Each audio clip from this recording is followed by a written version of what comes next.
La entrevista en IFM Noticias. Hola, ¿qué tal? Bienvenidos a IFM Noticias, este programa La Entrevista, este formato en el que hablamos con personas destacadas en el país y por supuesto en la región aquí en Antioquia.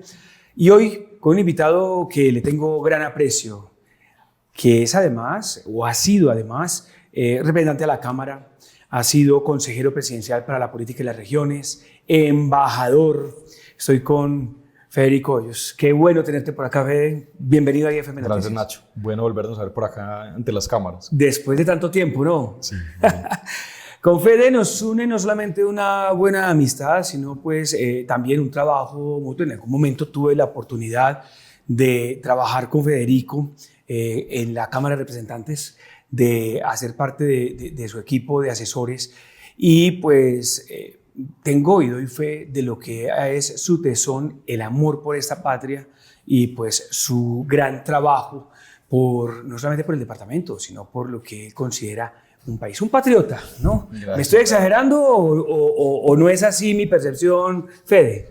Pues Nacho, un apasionado, sí, un apasionado por lo público, un apasionado por el impacto, por el cambio social y pues la política siempre estaba en las venas, desde muy niño. No vengo ni de familia política, pero ha estado ahí, es presente, está pues como en la médula del alma. Entonces, pues ojalá algún día uno pueda decir de uno que fue un patriota. Eso sí me parece el título más honroso que le puedan dar. Entonces hay que ganárselo, hay que trabajar por él. Desde muy joven comenzó a trabajar, a convertirse en líder juvenil, fue destacado internacionalmente precisamente por ser uno de los jóvenes influyentes de este país en América Latina, y comienza hasta el momento en que usted recibe un llamado del expresidente Álvaro Uribe. ¿Cómo fue esa historia? Pues digamos como que otra de las patas donde siempre he estado parado ha sido los medios de comunicación, particularmente la generación de opinión. Claro. Llevo muchos años, hace un rato hablábamos de las columnas de opinión, he sido columnista desde muy joven, empecé en un blog de opinión, pasé a escribir El Colombiano y pues escribía sobre el país. Un día Uribe me reconoce, me dice: hombre, leo sus columnas, me gustan, qué bueno que usted esté conmigo en la Cámara. Y pues cuento largo corto, ahí terminé. Terminé Nacho, pero todo gracias a la generación de opinión, que es ideas, toma de postura, lectura del país y expresar lo que uno piensa frente a lo que está pasando desde un medio de comunicación. Y es la política que he aprendido a hacer, la que me gusta hacer. Política de ideas, política de debate, política de buena controversia y de conversaciones duras, pero respetando siempre al otro, respetando al contrario, humanizando la conversación. Una cosa es la idea, la postura, el ser humano, seguimos siendo amigos. Entonces es lo que he procurado hacer y quisiera seguir haciendo. Hombre de fe. Sí, claro. Sí, católico, sí, claro. No vergonzante. No, pues ¿cómo? Sí, porque aquí hay muchos que son católicos y les da pena decir, no, a misa, reza el rosario, está siempre hombre de familia. Mira, así con naturalidad, ¿cierto? Pues sí soy católico, sí rezo, voy a misa, pero con naturalidad, ¿cierto? Tampoco vuelvo eso como parte de una fachada. No, eso está ahí y eso se demuestra con el comportamiento, con el trato a los demás y con la manera como se trabaja. Pero tampoco soy el que pues no con esto no me quiero burlar, pero tampoco soy el que tengo pues una cruz puesta en la camisa, pero trato de reflejarlo normalmente. Todo el tiempo. Y luego está en la Cámara, le va muy bien como congresista, termina el periodo y el presidente Iván Duque lo vuelve y lo llama y le dice: venga, que nosotros nos vimos en el Congreso, véngase para acá. ¿Cómo fue esa parte de la historia? Yo hice una muy buena relación con Duque como senador, fue un gran senador. Sí, hicieron como llave, ¿no? Sí. Tú en la Cámara y él en el Senado. Pues tengo los mejores recuerdos. Duque era un senador ejemplar. Yo creo que es de esa gente que uno ve allá y que impacta por la calidad argumentativa, por la disciplina, por una buena mezcla entre técnica con capacidad de comunicación. Y pues él me dice: voy para la presidencia, gana la presidencia, y me dice: bueno, váyase para la Embajada de Canadá, porque en la Cámara, pues uno de los temas que más me gusta y disfruto son las relaciones exteriores, la política exterior. Es un tema de gran interés, de gran sensibilidad sobre todo. Y allá estuve en Canadá un tiempo. ¿Y se aguanta la temperatura a menos 20 grados a ratos en Canadá? ¿Cuánto tiempo? Estuve año y medio pero más que la temperatura, que sí es verdad, que baja y es totalmente blanco y es una ciudad solitaria, la capital canadiense, pues el honor de representar a Colombia ante otro gobierno es gigante y es muy emocionante. Además hay una población importante de colombianos en Canadá. Entonces fue una época apasionante, de mucho aprendizaje, de reafirmar que la política exterior me llama la atención, me gusta, creo en ella. Colombia tiene que estar mucho más conectada al mundo y podemos aprender mucho del mundo para hacerlo mejor en Colombia, para abrir relaciones comerciales, para tomar mejores decisiones públicas. Creo en esa conexión y apertura con el mundo. Y sí, el frío fue muy duro. El frío fue muy duro, pero también eso ayuda a templar el carácter.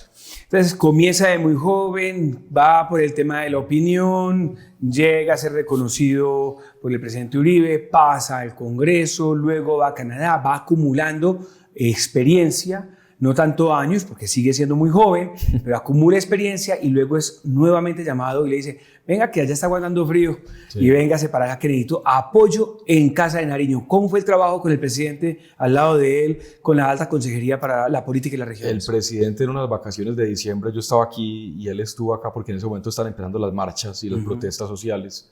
Yo voy a verlo, estaba en el barrio Aranjuez, me acuerdo, en un evento de diálogo, voy a acompañarlo allá espontáneamente porque yo no sabía que él iba a venir acá, a Medellín. Y allá me dice, mire, estoy rehaciendo el equipo, vengas a trabajar conmigo a la presidencia, lo necesito más aquí. Cuento largo corto, llego, aterrizo, dejo la embajada, cierro la embajada, pues medio duro porque le iba cogiendo, digamos, el ritmo a Canadá, al invierno, como decías. Y aterrizo en Colombia y a los 15 días llega la pandemia. Entonces llega un periodo de cierre del país, atender eso además en relación no únicamente con el Congreso, sino atendiendo las diferentes solicitudes de alcaldes y gobernadores de las regiones de Colombia. Y luego, a la medida que la pandemia fue avanzando, los eventos de reapertura, ¿te acuerdas que iban abriendo aeropuertos, centros comerciales, restaurantes locales? Entonces, un trabajo, digamos, cercano con el Ministerio del Interior de decretos para ir abriendo gradualmente. Fue un año, pues, exigente, en donde sentía que la familia ya llevaba un tiempo de un poco de abandono, de descuido. Y Nacho, lo voy a decir siempre, la familia para mí va primero. Tengo una familia muy joven y he querido ser un papá presente y tomo la decisión, digamos, de hacer una pausa en la vida pública. Y esa pausa lo lleva ahora al mundo privado de lo cívico. ¿Sí? Y ya llevas un buen tiempo con una fundación. Sí, entonces, es decir, yo siempre me he orientado por el impacto social y por la búsqueda de generar un cambio positivo en los lugares más vulnerables. Tuve la fortuna de llegar a una fundación, la fundación de Tronex, de Codisco, se llama la Fundación 8 Valores, una fundación cuyo objetivo es la promoción de valores entre jóvenes, y lo hacemos a través de la generación de oportunidades con el bilingüismo. Tenemos programas de bilingüismo de altísima calidad en el oriente antioqueño, impactamos casi a 2.500 niños y jóvenes en el oriente antioqueño con bilingüismo de muy alta calidad, el bilingüismo como una posibilidad y causa de movilidad social, salgan adelante, sueñen mejor, tengan mejores salarios, mejores empleos, y a través del deporte, con una fundación que también sé que la tenemos en común, que es la Fundación Real Madrid. Claro, con Carlos en la Real Madrid. Trabajamos muy de cerca con el director de la Fundación Real Madrid, con Julio González, con Mateo Figueroa, representante para América Latina. Y tenemos un programa muy bonito en Manrique, en el barrio Manrique, para 300 niños y niñas, ya vamos para el segundo año de operación, y es transformar vidas a través de la generación, de la promoción de valores a través del deporte. Entonces llevo mis últimos 5 años dedicado a eso, a la promoción de valores, y el mundo social es apasionante. La Fundación del Real Madrid, que se le dice también Alma, ¿no? Alma. Sí. Alma, por eso de Fundación de Real Madrid, Alma. Correcto. Y recuerdo haber estado yo en varios eventos en Madrid, gratos recuerdos de cómo comenzaron y han empezado a manejar todas esas escuelas a nivel latinoamericano. También recuerdo que estaba la Fundación Rebel en Colombia apoyando en su momento a la Real Madrid, y en Antioquia ustedes. Sí, esa pues es una relación muy bonita que tenemos con la Fundación Real Madrid, y el ver concretamente cómo el deporte, cuando hay buena metodología, cuando un niño se siente querido en su dignidad y se le da lo mejor, cambia y mejora, como se eleva el carácter y el alma de esa persona. Vamos para nuestro segundo año de operación en Manrique. Qué maravilla. Hemos visto el cambio no únicamente de los niños en particular, sino del entorno, de las familias. Y además he estado en varias juntas directivas de organizaciones sociales, por ejemplo de la Fundación Ratón de Biblioteca, que es una fundación que hace bibliotecas comunitarias populares, y ahí llevo también sirviendo hace algunos años, en la fundación del Museo de Arte Moderno de Medellín, que es otra de mis pasiones, el arte moderno, el arte contemporáneo y en general el arte colombiano y la capacidad que tenemos de transmitir valores, historias a través del arte y el talento gigante que tenemos en Antioquia. Entonces, en eso me he pasado, entre juntas directivas, impacto social, generación de opinión que no la he dejado y familia. Pero no deja, Federico, de analizar el país, de evaluarlo, de soñarlo, ¿no? ¿Cómo ve usted en este momento lo que ha pasado? Que además es ya no desde el oficialismo o desde el gobierno o desde la oposición, en ninguna de esas formas, sino ya desde fuera, cómo se ve desde el balcón la política y la situación del país. ¿Cómo la ha visto usted y cómo la analiza? Pues la veo con tristeza, con un sentimiento de tristeza, pero una tristeza que no puede dejarse vencer, una tristeza que tiene que cambiarse por esperanza. Analizo un país que ha tenido un mal liderazgo. Hoy lo escribí precisamente para un artículo que voy a publicar en El Colombiano. Un liderazgo que no dio la talla, un liderazgo que no estaba listo para dirigir a Colombia. Y siento que en medio de las dificultades, ya dije, de la tristeza, hay una democracia robusta. Esa, digamos, es la buena noticia. Y es donde yo creo que tenemos que hacer énfasis, que aquí hay una democracia robusta. Mire, el Congreso ha funcionado. No le han aprobado diferentes reformas, le han tumbado otras, le han hecho control político. Ha sido un Congreso que en medio de ser una, digamos, institución con tan bajo prestigio, ha operado independientemente y ha tenido grandes logros. Las Cortes han, digamos, detenido muchos de los apetitos del gobierno, unas Cortes independientes que han funcionado. ¿Qué vamos a hablar de la Junta del Banco de la República? La Junta del Banco de la República que ha mantenido una política macroeconómica responsable, no ha cedido a las presiones del gobierno para hacer una digamos, disminución abrupta de tasas de interés como lo ha querido. Hablemos de los medios de comunicación, ustedes mismos, medios de comunicación independientes que han liderado cuando es necesaria una oposición, han demostrado argumentos, han presentado argumentos. Del otro lado, gremios empresariales que también han actuado, se han manifestado. Todo eso hay una sociedad civil en general. No más ayer marchamos masivamente por toda Colombia. ¿Cómo se llama eso, Nacho? Se llama democracia, se llama una democracia robusta, y esa es la buena noticia.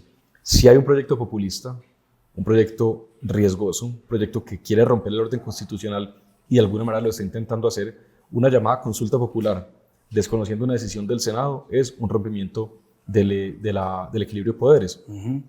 Pero esa sociedad civil, medios de comunicación, Congreso, Cortes, etcétera, han actuado eficientemente y efectivamente.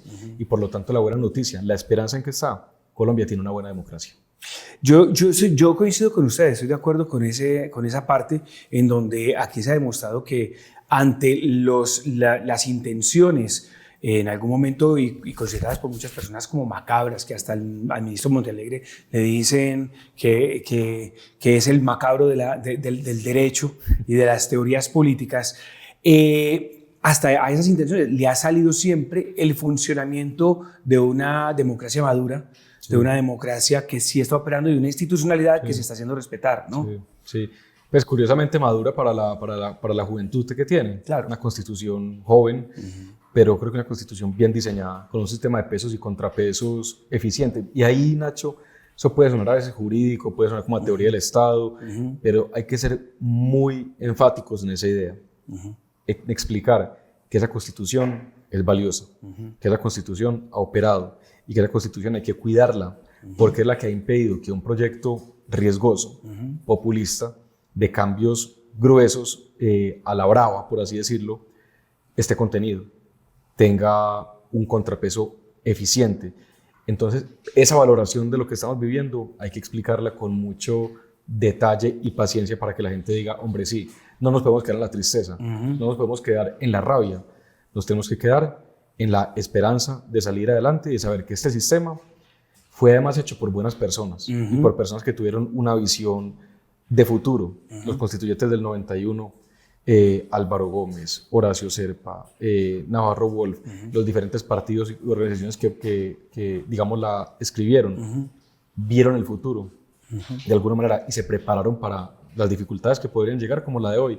Entonces yo le termino diciendo ese día a Nacho, yo soy muy optimista en que este país sale adelante de una dificultad y ese país tiene todo por crecer y mejorar. A mí me gusta mucho el optimismo y me parece que a la gente hay que ofrecerle también esa visión de que no todo está perdido porque precisamente hay quienes están trabajando para sacar el país adelante. Pero aquí, por ejemplo, se han sentado, así como está usted al lado mío, algunos que han sido incluso hasta precandidatos y nos dicen que están nerviosos por lo que está pasando el país, por la intensidad del ataque a la institucionalidad, por la intensidad del ataque de este gobierno y de Gustavo Petro, con todos los que él maneja en contra de la Constitución, por la intensidad que tiene en su discurso violento que ha generado lo que estamos viviendo lastimosamente con el deterioro de la seguridad, que ha terminado con el atentado a Miguel, con 27, 30 actos terroristas en el suroccidente del país en menos de 4 días. O sea, este tema, y terminan diciéndome que ellos están preocupados porque si bien la institucionalidad está resistiendo, no se sabe hasta cuándo, y no se sabe cómo vaya a actuar una persona que realmente ya ha demostrado que le interesa muy poco la Constitución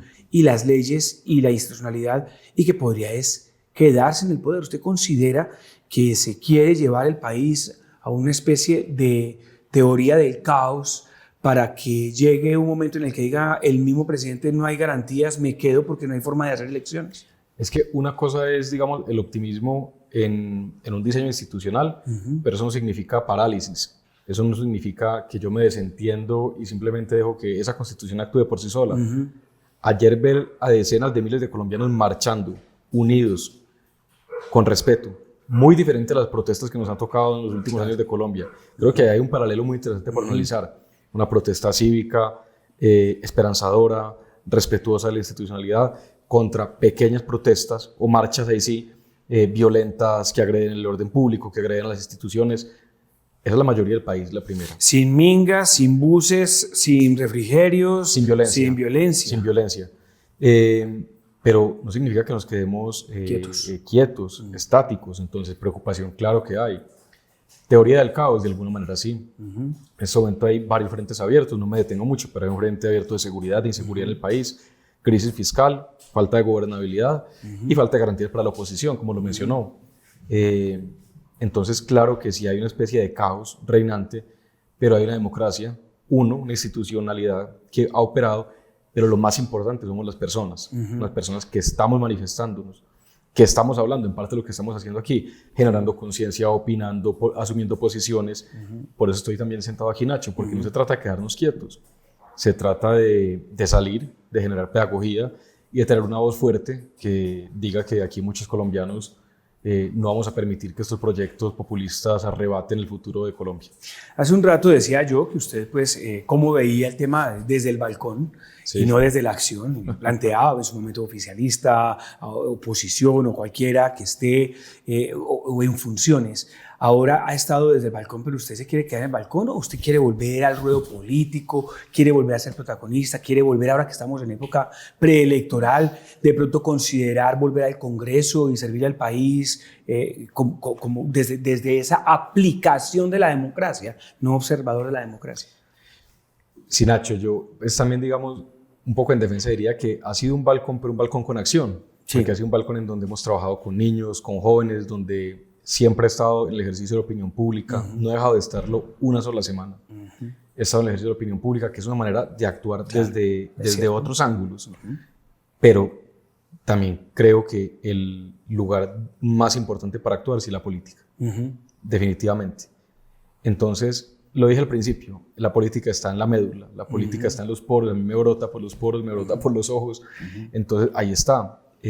Nacho, claro que yo quiero ayudar más. Claro que yo quiero estar más activo y claro que estos momentos de crisis uno lo pueden llamar a dos actitudes, o la actitud de decir esto no es conmigo, esto está muy difícil, venga, qué dificultad, o la actitud de venga, metamos más el hombro y metamos más el pecho en esto.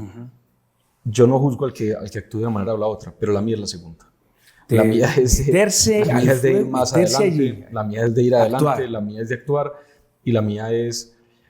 Yo me acuerdo de eso cuando yo era pelado. Y yo creo que uno lo define en las pequeñas anécdotas y vivencias cuando uno está niño. A mí lo que más rabia me daba era cuando molestaban a alguien del salón. Cuando llegaba un malito de la clase a molestar, a pegarle al otro. Chulito hacer bullying. Hoy le dicen bullying, Claro. a matonearlo. Y me gustaba meterme a defender. Mi actitud nunca se me ha quitado. Entonces debo decirle que yo no soy nadie, yo soy un ciudadano más, yo no soy, soy un ciudadano más con ganas, un ciudadano más con visión y con fuerza, pero quiero poner esa fuerza más al servicio de eso y le termino con eso. Sí. Créame que a mí la situación de Miguel me ha, pues seguramente a la mayoría de colombianos, Miguel ha sido un amigo mío desde pelados, desde jóvenes, desde las épocas de la universidad.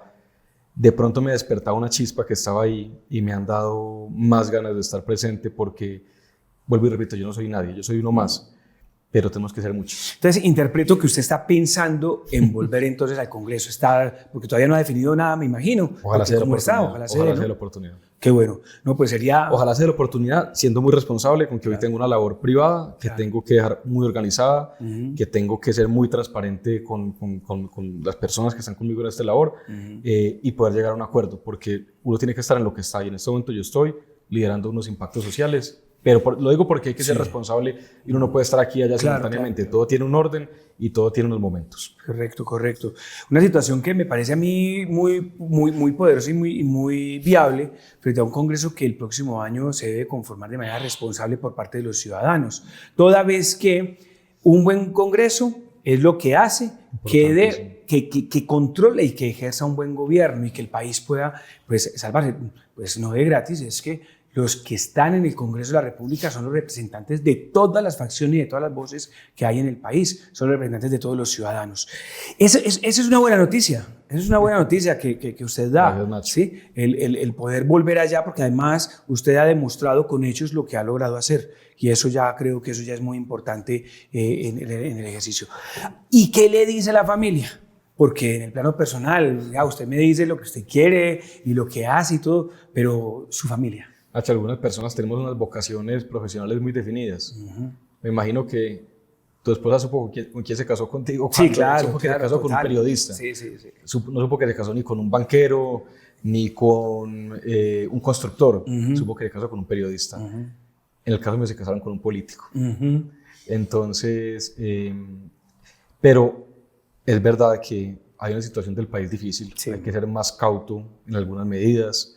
Hay que desconfiar un poco, mejor dicho, creo que se ha sembrado un poquito más una necesidad de cuidarse más. Pensábamos que eso estaba más estable y vemos que no.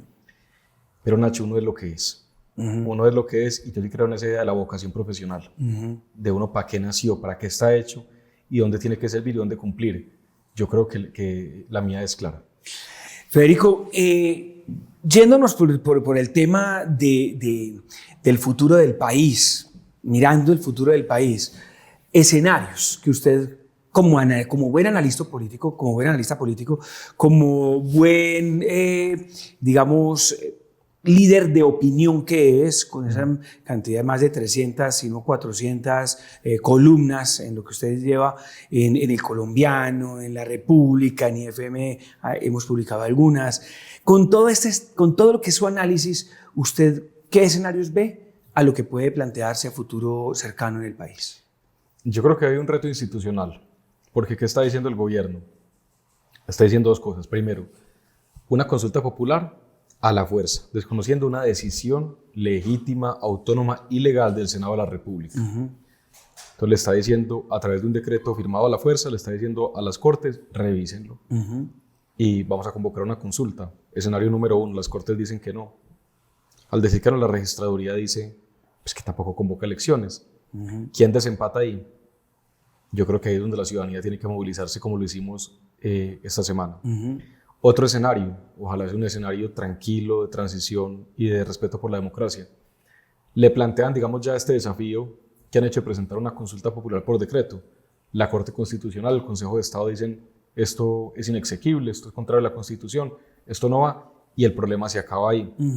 O lo otro es que dicen, perfecto, acatamos esa decisión, pero ya lo dijeron, lo dijo uno de los personajes bastante opacos de este país, vamos a recoger 8 millones de firmas. Entonces ponen al país, uno, a hablar constantemente de eso, dos, en un escenario de debate político constante, tres, que logran con eso distraer la atención. ¿Frente a qué? Frente al déficit fiscal, frente al rompimiento de la regla fiscal, frente a la crisis de inseguridad, frente a un proceso de paz que no avanza para ningún lado, y nos dejan debatiendo y hablando de política, que es donde al presidente más le gusta estar, y haciendo eventos, haciendo consejos de ministros televisados, y distrayendo al país para que el momento de la elección el país llegue con la mente en otros problemas y no en los esenciales. Entonces voy viendo eso. Hay que ser también enfáticos, hay que ser bastante insistentes en que lo esencial hoy es la inseguridad, en que lo esencial hoy es la situación de déficit fiscal, la situación de búsqueda de ruptura institucional. Ahí estamos en los problemas. También me da piedra que nos digan, vamos a desescalar el lenguaje, vamos a hablarnos más pasito. Claro que el presidente tiene que hablar respetuosamente, es la primera autoridad del país, la Constitución se lo ordena. Pero voy a decir algo, Nacho, el problema no es el lenguaje. El problema es lo esencial, lo estructural. Nos estamos quedando en las ramas, ¿no? Estamos quedando con eso. En las ramas, que el tonito y no lo que realmente es el problema. No es el problema. Federico, uno ve el país y uno dice, hay que salvarlo, sí, porque está enfermo. Sí. El país está enfermo y entonces tiene pues, varias síntomas que lo pueden agravar. Sí. Y entonces se necesita un buen médico, y un buen médico es un buen presidente a futuro. Sí. Pero resulta que en aras de una buena democracia nos excedemos de democracia con la cantidad de candidatos y precandidatos. Estábamos haciendo de unas cuentas, el ejercicio de la redacción de IFM Noticias, y vamos a por más de 80 nombres, ¿sí? Más de 80 nombres que quieren buscar la presidencia de la República. Sí. Y todavía falta gente por salir y faltan los famosos outsiders y todo el tema.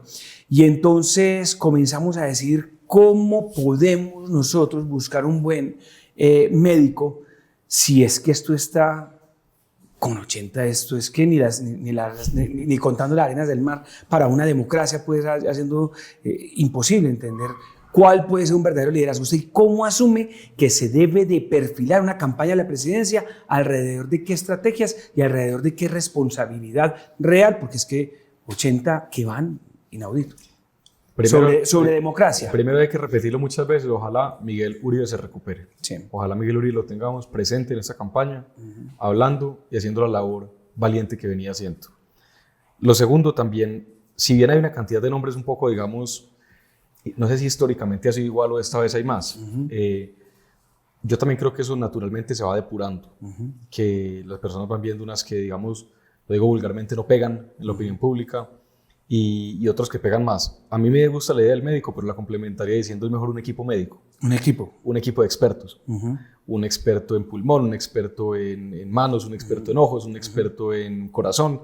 Necesitamos un gran equipo médico porque hay varias partes del cuerpo que están enfermas. ¿Cuál es la aspiración? Que haya un buen equipo médico que sea capaz de trabajar unido por Colombia, bajo el liderazgo de un director médico. Las marchas me dejan a mí una idea, Nacho, no sé si la compartas, pero es, pues Miguel desde su situación lamentable logró unir al país, a buena parte del país. Así es. ¿Qué mensaje lo traslado como a la situación política que estás diciendo? Es, el país es capaz de unirse alrededor de una persona, si aquí llegamos a un buen acuerdo. A un buen acuerdo, en eso debo decirlo, no de políticos, un acuerdo con la ciudadanía. Una persona que sepa capaz de interpretar ese sentimiento nacional, que tenga las competencias, y esa palabra es muy importante, las competencias, no únicamente el carisma, no únicamente el carisma, las competencias de llegar a saber tomar decisiones desde el primer momento. Al gobierno no se puede llegar a aprender, Nacho, y menos en este momento del país. Aquí tiene que llegar una persona que tenga experiencia cancha, que tenga un gran equipo al lado como veníamos hablando, que le permita desde el primer minuto saber tomar decisiones. Le pongo un ejemplo que para mí ha sido y que me define, pues, y me ha inspirado. ¿Por qué Uribe hizo el gobierno que hizo? ¿Cuál fue el primer acto de gobierno que Uribe hizo? ¿Se acuerda cuál fue? El Consejo de Seguridad en las escalinatas de la Casa de Nariño. Claro. Sabía lo que tenía que llegar a hacer, tenía una visión precisa del país. Cuando usted tiene esa claridad de visión y de futuro, usted sabe exactamente lo que tiene que hacer, usted no llega a divagar. A ver, ¿cuál es el primer problema? Consejo de Seguridad en las escaleras de la Casa de Nariño, después de, ¿te acuerdas? Los atentados con tatucos que hicieron ahí en la posesión presidencial. Claro. ojalá llegue una persona que desde el primer minuto sepa lo que tiene que hacer. Y yo creo que aquí hay dos grandes urgencias. La primera, seguridad, y la segunda, reorganizar las finanzas públicas. Entonces, las marchas dijeron, sí, nos unimos alrededor de una persona, lleguen a un acuerdo con nosotros, no entre políticos, no un acuerdo de club, no un acuerdo con la ciudadanía. Un acuerdo con la ciudadanía. ¿Cómo se llama eso, Nacho? Se llama encuestas, se llama debates anticipados, pero veamos rápido quién es el que mejor conecta con el sentimiento nacional y que las demás personas, muchas de ellas muy valiosas, inmensamente valiosas, digan, tenemos la generosidad de ayudar. Ojo con esto, no únicamente en el Ejecutivo. Ojalá también muchas de estas personas consideren ir al Congreso y sean grandes congresistas, sean grandes senadores, representantes de la Cámara. Un Estado no es únicamente el Ejecutivo. En Colombia siempre hablamos del presidente, el presidencialismo, de la Casa de Nariño. El Estado son las Cortes, el Estado es el Congreso, el Estado es el Ejecutivo. Necesitamos los tres para que haya armonía de poderes. Entonces espero que esos 80 nombres, creo que dijiste, los mejores sean capaces de llegar a un buen acuerdo con la ciudadanía. Federico, ya se nos está acabando el tiempo y no quiero dejar pasar el tema de cómo analiza usted el tema de las fuerzas militares. Fuerzas militares que han sido duramente golpeadas, Petro desmanteló los generalazgos, debilitó los coronelazgos, pues todo esto y ha acabado con la experiencia en inteligencia y contrainteligencia en el país y prácticamente sí, le quitó la experiencia que tenía el mejor ejército de América Latina, reconocido mundialmente. ¿Cómo ve usted, cómo analiza ese tema en este momento y el futuro que le espera a la Nacho, ayer en la marcha, vuelvo a la marcha, estábamos parados llegando y pasaron 3 policías bachilleres y la gente les hizo una calle de honor y los empezó a aplaudir. Lo primero es un apoyo irrestricto de la ciudadanía y las fuerzas militares, que sepan que cuentan con una ciudadanía. Lo segundo, ese mismo apoyo se tiene que trasladar al Congreso. Yo hice parte de la Comisión Segunda encargada de Relaciones Exteriores, Seguridad y Defensa. Tuve una gran relación en ese momento con el Cuerpo de Generales y en general con las Fuerzas Armadas. Tener un Congreso, tener políticos que tengan una claridad conceptual de la importancia y la urgencia de la seguridad y que lo respalden a nivel político. Entonces ahí se necesita nuevamente un Congreso sensible y con prioridades. Una prioridad de la seguridad son las fuerzas militares. Y lo tercero, Nacho, de esto se habla muy poquito, que no es, digamos, local, es internacional. Los grandes golpes que Colombia ha tenido los ha logrado por nuestras capacidades, pero en cooperación con inteligencia extranjera y gracias a las armas que hemos tenido de gobiernos como el de Estados Unidos.